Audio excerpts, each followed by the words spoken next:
প্রিয় দর্শক, আসসালামু আলাইকুম। দর্শক, আপনাদের প্রীতি ও শুভেচ্ছা জানিয়ে শুরু করছি আমাদের আজকের প্রতিবেদন। তো দর্শক, আজকে আমরা এক অসহায় মেয়ের গল্প তুলে ধরব, যার নাম হচ্ছে জান্নাত। জান্নাতের বিয়ে শাদী হয়নি, অভাবে সংসারে জান্নাত বড় হয়েছে। জান্নাতের বাবা মা কেউ নেই। জান্নাত থাকে তার নানির কাছে, নানি লালন পালন করে বড় করেছে। তো জান্নাতকে সবাই অবহেলা করে, কারণ জান্নাতের বাবা মা নেই বলে। অনেকেই জান্নাতকে বলে টোকায়। তো জান্নাতের খুবই খারাপ লাগে, কষ্ট লাগে। তো জান্নাত সুন্দর হলেও তার জীবনটা সুন্দর না, কারণ জান্নাতের বিয়ে শাদী হচ্ছে না, কারণ সবাই তাকে টোকায়, অবহেলা করে।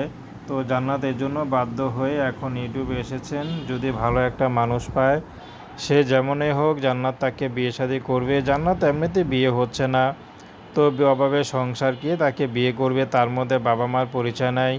তো জান্নাত এখন ইউটিউবে এসেছেন, যদি তার ভালো মন্দ জেনে যদি কোনো এই এতিম মেয়েকে একটু ছায়া দেয়, সে যেমনই হোক, যদি বিবাহিত হয়, তার ঘরে বউ বাচ্চা থাকে, তবুও জান্নাত তাকে বিয়ে শাদী করতে রাজি আছে।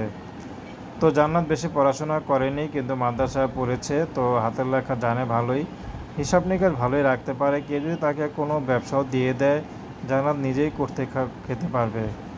তো দর্শক, প্রেম ভালোবাসা, সাহায্য সহযোগিতা, বিয়ে শাদী করা একান্ত আপনাদের ব্যক্তিগত ব্যাপার।